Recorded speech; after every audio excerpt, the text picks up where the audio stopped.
to get into it, won't you dance with me? Hi guys! In today's video we're going to be doing a little story time. I don't do a lot of these, but thought it'd be fun to switch it up a little bit. If you've never seen my face before, hi, I'm Varia. I have a cute little son and a wonderful boyfriend, and if you'd like to see more of our videos, make sure you subscribe.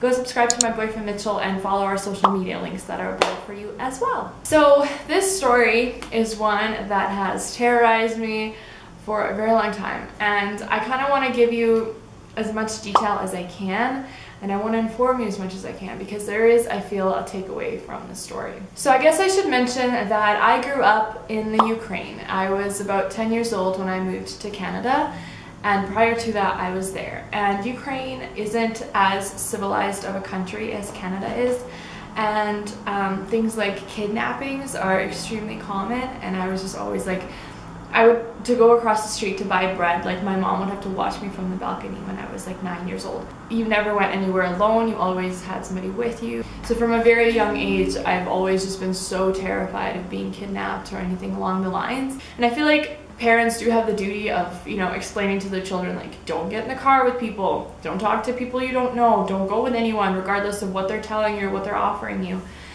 But there's just such a fine line between cautioning them enough to like traumatizing them, which is what happened to me. Same with Mitchell, actually. Like, he's telling me that like he was just terrified as well. But anyway, so having that as a background, you understand that I'm terrified, and like anytime I would be walking home from school and like there was a car that would like drive behind me or pull up next to me or something, like I would have a heart attack, you know. And that's not healthy, but I was aware of my surroundings, and now I'm just terrified because I have a son now, and I don't want to go through all of that again because I'd be worried about him. But anyways, so this story takes place when how many years ago? Probably I was about 11 or 12 years old.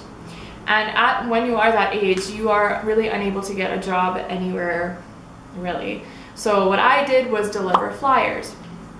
And you know, I hated the job, I did, but it was, okay, when you think about it, at the time, they would pay me like $100 a month, and I would do this like twice a week, and it would, you know, a minimum of 3 hours every time, so at least 6 hours a week that I was putting in, and they would pay me $100 a month. Like, that's nothing. I think my mom found like an ad looking for somebody to deliver flyers in our neighborhood. And you know, I could use some pocket change when I was like 12 years old.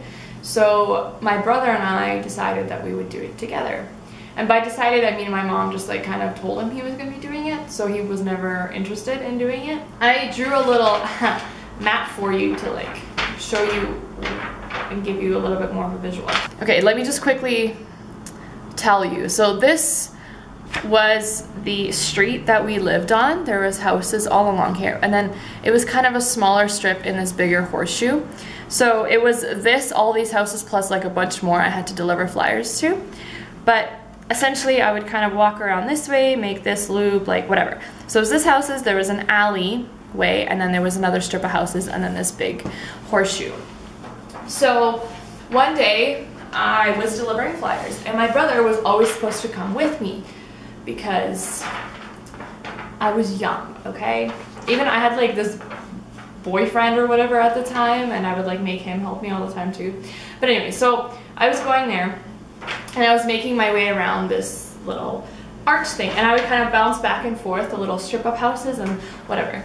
I get to about here, and again, the alley is here and my house is over here. So it's pretty close to my house. So I walk up to this house. We had those little like, I don't know how to explain it. It's like a little trolley, I guess, where I'd see like older people use them for groceries and things. So we would just kind of stack the papers in there and wheel them around. So I would kind of leave my trolley thing on the sidewalk, and then I would grab the papers, and then I would bring them to the house. So as I grab my thing, grab my bundle, I turn away from my dolly thing, and then I start walking towards the house. And by the time I return, I notice that there's a vehicle parked by the sidewalk. And this man gets out. And this man is wearing a police uniform. Okay, I don't know if this guy thought I was stupid, if I was blind, if I was maybe even colorblind, I don't know. But the stuff that he was wearing is nowhere near even the colors of the like local police department that we have in the city. Like, there is no way that I would be able to tell a real police officer from this guy that's wearing a Halloween costume.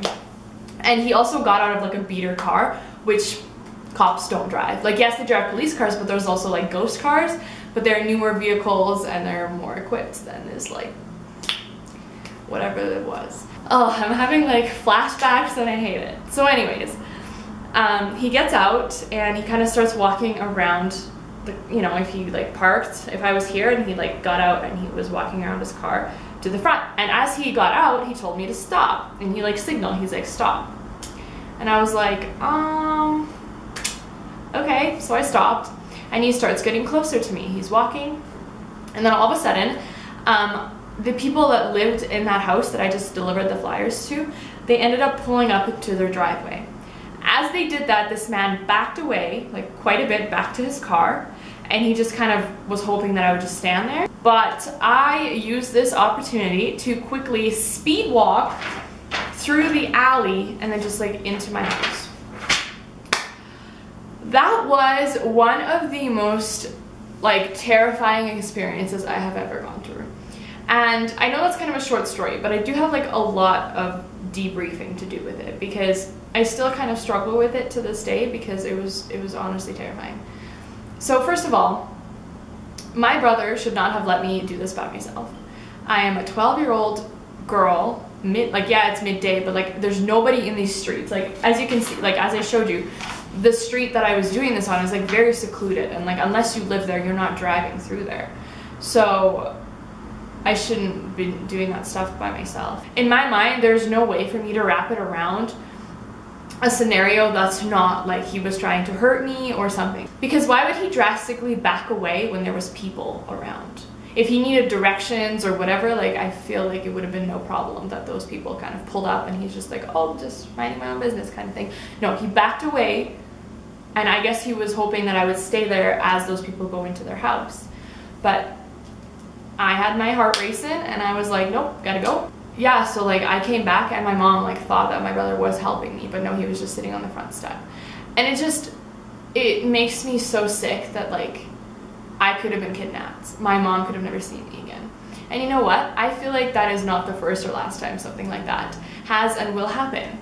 So my important message here is this, you guys. If you are a parent and you're 10, because I don't think they have an age limit for this flyer job. Like I literally think you can be like 5 years old and doing this. Regardless of your age, if you have a child that wants to make some pocket cash and you're encouraging it, and flyers is the way that you guys have decided on doing so, my only advice there is please go with them. Please send an adult with them. Please send an older sibling with them. That's not just a year older. I mean like an older, minimum of like 16-year-old kind of sibling. Because just imagine you like either just trying to get your kid to do something or get your kid to stop asking you for money or whatever, and like something like this happens and you never see anything. Like just put that into perspective. Like you don't want that to happen. So for me, I don't think I will ever let Stefan do that particular job. I would rather have him help out with chores and whatever and give him an allowance weekly or whatever.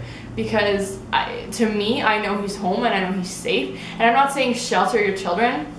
I'm just saying don't let them walk around the empty streets for hours delivering these flyers when they're so vulnerable and like anybody can corner them. I hope that you guys are able to take something away from this, because if I could help one person, one family, one parent, one child, whatever, like if you're watching this and your parents think it's a good idea for you to deliver flyers, I want you to show this to them and tell them that maybe that's not such a great idea. And you're really not making a lot of money for what you're doing. Like I would put in hours. Like, you know, my Tuesdays and Thursday nights were gone because I was doing flyers.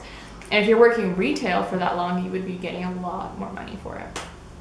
Granted, there's really not a lot of jobs for 12-year-olds out there, but like you're 12, you know, you have the rest of your life to work and make money. So slow down, stop trying to grow up. I do believe that since then I did take on the job at like a different neighborhood as well.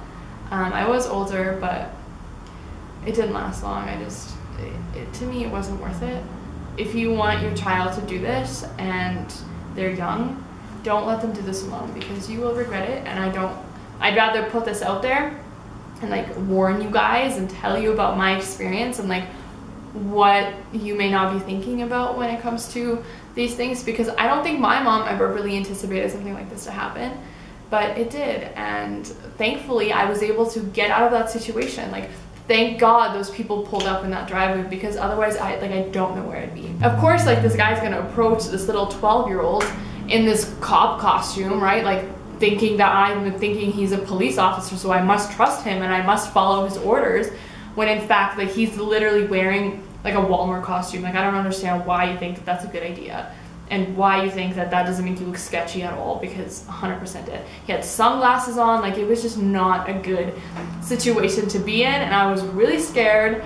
And like I said, I'm so grateful that those people were like there at the right place at the right time, because like I said, I don't know if I'd be here if not, you know? I really hope you guys enjoyed this story. Let me know if you have any similar experiences to this, or just anything surrounding the topic. I would love to read them. I would love to respond to your comments. It means the world to me when you guys leave them, so thank you so much. And if you're not following me on my Instagram, make sure you do. I love to post little cute pictures for you guys. We keep you updated there. I post stories on my Instagram every single day to keep you guys in the know and in the loop, so go follow me. And of course, if you haven't yet subscribed, make sure you do turn your bells on so that you don't miss any of my uploads. And I've been trying really hard to upload 2 videos a week for you guys, and so far it's been working out okay, so I really hope you guys are enjoying the content. And if there are any video requests you may have for me, please leave them below. I would love to incorporate those into my planning. I love you all so much. Thank you for being here. Thank you for supporting me. Thank you for watching, and I can't wait to see you in my next video. Bye. So I choke you down to